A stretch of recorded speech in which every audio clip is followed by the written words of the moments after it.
Hindi inaasahan ni Tanggol ang mangyayari sa loob ng mansyon na kung saan malaman niya ang tunay niyang pagkatao na hindi pala niya tatay itong si Rigor at ang asawa ni Mokang ang kanyang tunay na ama. Samantala lumitaw itong si Tanggol sa bahay ni Rigor para silipin itong si Tinding, ngunit hindi rin niya nagawa na magpakita sa matanda gawa ng nabasa na nga ni Tanggol kung ano ang isipin ni Tinding sa kanya at higit sa lahat ayaw umano niya nabigyan dahilan itong si Tinding para mag-alala. Ngunit napansin naman ni Tinding na may kaunting kaluskos na rinig niya galing sa kanyang silid at nang sinilip niya ito, huli na siya dahil nakasiwat na nga itong si Tanggol. Samantala sinadya naman ni Tanggol na magpakita sa kanyang mga katiwalang kaibigan na hindi siya ilalag sa kanyang piking tatay. Kinamusta ni Tanggol itong si Mokang sa mga ito pero sinabi sa mga kaibigan ni Tanggol ang pagpapalaya sumunod sa asawa ni Mokang, Kalamarsing at Nita. Naramdaman naman ni Tanggol na sa hindi maayos ang lagay ni Mokang at naramdaman din niya na nangangailangan ng tulong ang kanyang minamahal. Kahit sa mga oras na iyon ay gusto naman ni Tanggol na alamin ang sitwasyon ni Mokang. Itinuro naman sa mga kaibigan ni Tanggol ang mansyon ni Ramon. Anya nila kung gusto man naman makita ni Tanggol itong si Mokang at alamin ang lagay nito ay puntahan umano ni Tanggol. Sinubukan ni Bubbles itong si Tanggol na pigilan dahil baka mamaya may makakita umano kay Tanggol sa loob ng mansyon at mayayari ito.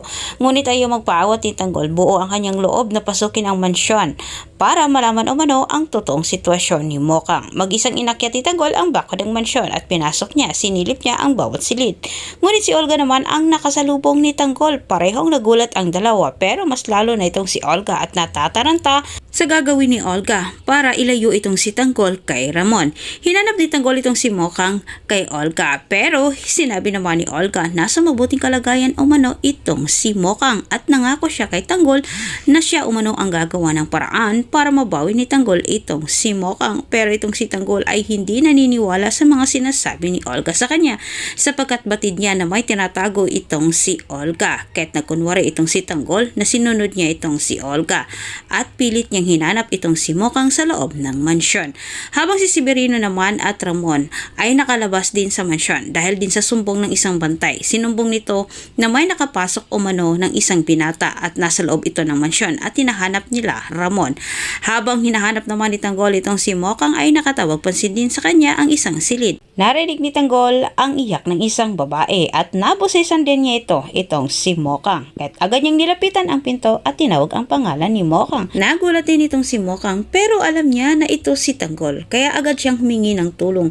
Sinubukan ni Tanggol na buksan ang pinto pero hindi niya ito nagawa dahil nakakandado. Ginawa ng paraan ni Tanggol at nang nabuksan niya ito, sumambulat sa kanya itong si Mokang at si Ramon naman at si Severino ay paparating na rin. Ito na ang pagkakataon para mag-cross ang landas ng mag-ama nang dahil pa sa nangyari kay Mokang. At dito po nagtatapos ang ating advance episode.